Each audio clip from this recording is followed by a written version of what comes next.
오늘 우리에게 주시는 하나님의 말씀은 역대상 8장의 말씀입니다. 역대상 8장 우리가 읽은 본문은 베냐민 지파에 대해서 기록되어 있습니다. 베냐민 지파의 그 족보가 기록되어 있습니다. 그런데 여기에만 베냐민 지파의 족보가 기록되어 있는 것이 아니고요, 7장에서도 나왔었고 또 뒤에 9장 또 10장 또 12장에서도 베냐민 지파에 대한 족보와 또 여러 관련된 말씀들이 기록되어 있습니다. 왜 이렇게 자꾸만 자주 또 많이 베냐민 지파 족보가 등장하는 걸까요? 역대기는 포로로 끌려갔던 유대인들이 돌아왔을 때 이들을 향해서 다시금 하나님을 기억하고 그들의 선조인 아브라함을 기억하고 그들 지파의 조상들을 기억하면서 다시 힘을 내어서 하나님 뜻대로 살도록 그들을 권면하기 위해서 쓰여진 것입니다. 그런데 포로에서 귀환한 사람들은 유다 지파의 자손만이 아니었습니다. 베냐민 지파가 함께 귀환했고 또 레위인들도 함께 귀환했습니다. 왜 그럴까요? 이스라엘 민족이 우리나라처럼 남북으로 분단된 것은 솔로몬 이후에 르호보암 왕 때였습니다. 그때 북쪽 지파들이 한 나라를, 여로보암을 중심으로 해서 한 지파를 이루어서 독립했습니다. 그런데 남유다 편에 선 한 지파가 있었습니다. 바로 베냐민 지파입니다.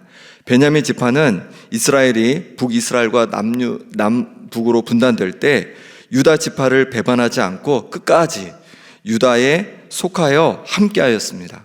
그렇게 함께 남유다라는 나라를 이루어서 함께 살다가 바벨론에 의해서 이 남유다가 멸망했을 때 함께 이 바벨론으로 포로로 끌려가게 되었습니다. 그리고 바사왕 고레스가 예루살렘으로 돌아가 성전을 건축하라고 했을 때도 베냐민 후손들은 유다 후손들과 또 레위인들과 함께 예루살렘으로 함께 돌아왔습니다. 이들은 이웃 민족의 방해와 또 사마리아의 방해와 위협 속에서도 함께 성전을 건축했고 어려움 중에도 함께 성벽을 건축했습니다. 이렇게 유다 지파와 베냐민 지파는 운명 공동체였습니다. 함께 영광을 보았고 함께 고난도 당하고 함께 힘써서 성전과 또 삶의 자리를 재건해 나갔습니다. 그로 인해서 역대상에서 족보를 기록할 때 유다 자손과 레위인 자손뿐만 아니라 이 베냐민 지파를 여러 곳에서 아주 자세히 우리에게 언급해주고 있는 것입니다.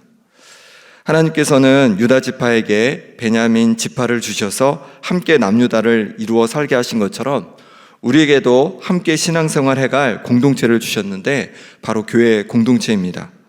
구역을 주시고 또 남녀성교회를 주셨습니다. 그런데 이런 신앙 공동체에 속하지 않고 살아가는 성도들이 있습니다. 이들을 가나안 성도라고 부릅니다. 신앙은 가지고 있지만 특정 교회에 나가지 않고 있는 성도들을 말하는 것입니다. 코로나19를 지나오면서 또 다른 유형의 성도들이 생겼는데 어떤 성도들이냐면 플로팅 크리스찬이라고 합니다. 플로팅은 떠다니는 이란 뜻을 가지고 있습니다. 떠다니는 그리스도인들이, 성도들이 있다는 것입니다. 한 곳을 모교회로 여기어서 신앙생활하는 것이 아니라 이 교회 저 교회를 찾아다니면서 내 영적인 그 필요들을 채워가려고 하는 것이죠. 물론 이렇게 이곳저곳 다니다 보면 영상을 보면서 좋은 말씀도 골라서 들을 수 있고 좋은 또 성경 공부도 할 수 있을지 모르겠습니다. 하지만 신앙생활에서 무엇보다 중요한 공동체는 경험하지 못하게 되는 것입니다. 하나님께서는 공동체를 굉장히 중요하게 여기셨습니다. 그래서 예수님도 12명의 제자를 함께 데리고 다니면서 양육하셨습니다. 그리고 예수님이 승천하신 후에 예수님께서 이 땅에 남기신 것은 바로 교회 공동체였습니다. 이 교회 공동체가 예수님 승천 이후에 함께 협력하여서 신앙을 이어갔고 또 복음을 힘있게 전하게 되었습니다. 바울이 복음을 전하면서도 중점을 둔 것이 무엇이냐면 바로 이 신앙 공동체를 세우는 데 중점을 두었습니다. 물론 건물을 세우는 것과는 구분할 필요가 있습니다. 바울이 하고자 하는 것은 건물이 아니라 신앙 공동체였습니다. 그것을 교회라고 불렀습니다. 고린도전서 1장에 보니까 그리스도 예수 안에서 거룩하여지고 성도라 부르심을 받은 자들, 이것을 하나님의 교회다 이렇게 불렀습니다. 예수님께서 이 땅에 성도 공동체를 세우고자 하셨고 바울도 성도 공동체를 세우고자 핍박과 고난을 감당하고 그렇게 복음을 전했던 것이죠. 바울은 교회 공동체를 이렇게도 표현합니다. 사도행전 20장 28절에 여러분은 자기를 위하여 또는 온 양떼를 위하여 삼가라. 성령이 그들 가운데 여러분을 감독자로 삼고 하나님이 자기 피로 사신 교회를 보살피게 하셨느니라. 하나님이 자기 피로 사신 교회다. 이렇게 교회를 얘기하고 있습니다. 성자 하나님 되시는 예수님께서 그 피값으로 사신 공동체가 바로 교회라는 것입니다. 그만큼 하나님께서 교회 공동체를 소중히 여기시고 그것에 대해 마음을 두고 계시다는 겁니다. 우리에게 교회 공동체는 너무 소중한 곳입니다. 교회가 아니었으면 우리는 복음을 들을 수 없었고 하나님의 자녀가 될 수 없었습니다. 교회가 아니었으면 우리의 신앙이 이렇게 자랄 수 없었을 겁니다. 또한 함께 믿음 안에서 서로를 위로하고 격려하는 이런 공동체를 어디서 우리가 만날 수 있겠습니까? 우리에게 주신 교회 공동체를 소중히 여길 수 있기를 소망합니다. 예수님은 두세 사람이 내 이름으로 모인 곳에 나도 함께한다 라고 말씀해 주셨습니다.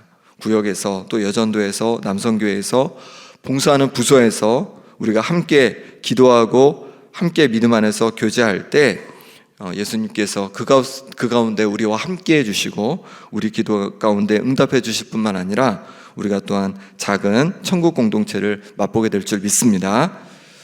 그럼 공동체는 어떤 모습이 되어야 할까요? 먼저 신의를 지키는 공동체여야 합니다. 역대상에서 베냐민 지파와 관련된 내용들이 여러 곳 나온다고 말씀드렸습니다. 7장 6절에서 12절에서는 베냐민 지파의 후손들을 쭉 얘기하면서 그 용사들의 수를 얘기해 주고 있는데 59,434명의 용사들이 나왔다 이렇게 얘기를 하고 있습니다. 9장에서는 베냐민 지파의 자손인 사울왕에 초점을 둬서 얘기를 해주고 있고 12장에서는 다윗을 도운 베냐민 용사에 대해서 얘기해 주고 있습니다. 그럼 8장에서는 어디에 초점이 있을까요? 사울왕의 아들이며 다윗의 친구였던 요나단에게 초점이 있습니다. 우리 8장 33절 말씀 같이 읽어보겠습니다. 8장 33절입니다. 넬은 기스를 낳고 기스는 사울을 낳고 사울은 요나단과 말기수아와 아비나답과 에스바알을 낳았으며 8장에서 주인공은요 사울왕이 아닙니다. 사울왕은 이 한 줄로 끝이 납니다. 그런데 아들인 요나단에 대해서는 34절이 이렇게 시작하죠. 요나단의 아들은 이렇게 시작해가지고 40절까지 요나단의 후손에 대해서 쭉 기록하고 있습니다. 8장에서는 요나단을 무엇보다도 부각하고 그의 후손들을 부각하려고 했던 것이죠. 요나단은 어떤 인물입니까? 왕자일 때 한낱 목동에 불과했던 다윗을 친구로 삼았습니다. 그리고 다윗과 언약을 굳게 맺었습니다. 그리고 요나단은 끝까지 이 언약을 지켰습니다. 아버지 사울왕이 다윗을 죽이려 하는 것을 알고는 다윗이 도망갈 수 있도록 도와주었습니다. 점점 다윗의 인기가 올라갈수록 질투가 날 수도 있고 자신이 왕위를 물려받는데 이 다윗이 정적이라 생각될 수도 있습니다. 하지만 요나단은 끝까지 다윗에 대한 신의를 지켰습니다. 다윗은 그럼 어떠했습니까? 요나단이 사울왕과 함께 블레셋과의 전쟁에서 그만 죽고 맙니다. 그때 다윗은 요나단의 죽음을 조가로 불러서 슬퍼했습니다. 내 형 요나단이여, 내 형 요나단이여 하면서 그렇게 슬퍼했던 것입니다. 그리고 요나단의 남은 가족을 찾았습니다. 그렇게 찾은 가족이 누구냐면 요나단의 아들인 무비보셋입니다. 무비보셋은 한쪽 다리를 절게 되었는데요. 이 무비보셋을 다윗은 끝까지 책임졌습니다. 다윗은 무비보셋에게 사울왕이 가졌던 그 재산을 모두 주었을 뿐만 아니라 무비보셋으로 하여금 항상 같은 식탁에서 음식을 먹을 수 있도록 그렇게 해주었습니다. 이처럼 다윗도 요나단에 대한 신의를 아주 굳게 지킨 것이죠. 요나단은요 베냐민 지파 사람이고 다윗은 유다 지파 사람입니다. 그러니 신의를 끝까지 지킨 요나단의 기억은 신의를 끝까지 지키고 남유다와 함께한 베냐민 지파를 자연스럽게 기억하고 떠올리게 하는 것입니다. 그렇습니다. 요나단이 다윗을 향해 끝까지 신의를 지킨 것처럼 베냐민 지파는 유다 지파에 대해서 끝까지 신의를 지켰습니다. 유다 지파가 약해졌을 때 버리지 않고 끝까지 함께 해주었습니다. 포로도 함께 끌려갔고 성전과 성벽을 지을 때도 어려움과 위협이 있었지만 그 가운데도 끝까지 함께 해주었던 것입니다. 우리도 함께 신앙 공동체로 하나님께서 우리를 묶어주신 줄 믿습니다. 그러니 우리도 신의를 지키는 그런 공동체 또 우리가 되길 소망합니다. 서로를 향한 믿음을 저버리지 않았으면 좋겠고, 어떤 순간에도 서로를 의지하며 서로에게 힘이 되어주면 좋겠습니다. 우리는 모두 다 연약함이 있습니다. 그러니 우리를 하나님의 자녀 삼아주신 그 은혜를 기억하면서 서로에 대한 신의를 지키고 함께 행복한 신앙생활 해가는 우리 공동체가 될 수 있기를 소망합니다. 서로의 신의를 지키는 구역이 되고 교회가 되고 부서가 될 때 그것이 하나님 앞에 기쁨이 될 겁니다. 요한복음 13장 35절에는 너희가 서로 사랑하면 이로써 모든 사람이 너희가 내 제자인 줄 알리라 라고 예수님께서 말씀해 주셨습니다. 우리가 세상 사람들과 이웃을 사랑하는 것도 중요합니다. 그런데 우리가 서로를 사랑할 때에야, 우리가 함께 공동체로 묶어진 우리 서로를, 우리 하나님의 자녀된 우리 형제자매를 사랑할 때에야 우리가 예수님의 제자인 줄 세상이 알게 된다라고 말씀해주고 있는 겁니다. 초대교회가 바로 이 사랑과 신의의 공동체였습니다. 서로의 필요를 위해서 자신의 것을 기꺼이 내어줄 수 있는 그런 공동체였습니다. 함께 모이기를 기뻐했던 공동체였습니다. 이렇게 사랑의 공동체가 되니까 더 많은 사람들이 이 공동체로 몰려왔고 예수님의 제자가 되었습니다. 우리 교회가, 또 우리 구역이, 우리 전도회가, 또 성교회가, 부서가 더욱 사랑과 또 신의가 가득한 그런 공동체 될 수 있기를 소망합니다. 그 다음에 두 번째로는요, 서로를 칭찬하고 용기를 주는 공동체가 되기를 소망합니다. 34절 40절까지 요나단 후손의 족보에 대한 기록이라고 말씀드렸습니다. 40절에 요나단 후손에 대한 평이 기록되어 있습니다. 40절을 같이 읽어보겠습니다. 울람의 아들은 다 용감한 장사요 활을 잘 쏘는 자라. 아들과 손자가 많아 모두 150명이었더라. 베냐민의 자손들은 이러하였더라. 아멘. 요나단의 후손을 향하여 다 용감한 장사요 활을 잘 쏘는 자라고 그렇게 칭찬하며 요나단의 족보를 끝맺고 있습니다. 이 말씀을 읽으며 베냐민 지파 백성들은요, 굉장한 자부심과 용기를 다시 얻게 되었을 겁니다. 우리 교회 공동체도 서로를 칭찬하고 서로에게 용기를 주는 그런 공동체 되기를 소망합니다. 왜 이렇게 했어? 왜 이 모양이야? 이런 말이 아니라 잘했습니다. 어떻게 이렇게 잘할 수 있습니까? 감사합니다. 도대체 어떤 사람이 되려고 이렇게 잘하니? 또 우리 자녀들에게도 이렇게 용기를 주고 또 서로를 향해서 칭찬해주고 격려해주는 그런 공동체가 되고 또 가정이 되길 소망합니다. 그럴 때 정말로 하나님의 기쁨이 우리 가운데 넘치게 되고 천국 공동체가 되고 또 많은 사람들이, 세상 사람들이 또 이 공동체로 다시 들어오는 역사가 일어나게 될 줄 믿습니다. 함께 기도하겠습니다. 이 시간 기도하실 때 우리에게 이렇게 좋은 신앙 공동체, 교회 공동체를 허락하시니 감사합니다. 우리 교회가, 우리 구역이, 우리 남성교회가, 여전도회가, 우리 부서가 서로에게 신의를 지키며 서로를 사랑하고 격려하고 힘이 되어주는 그런 공동체 되게 하여 주옵소서.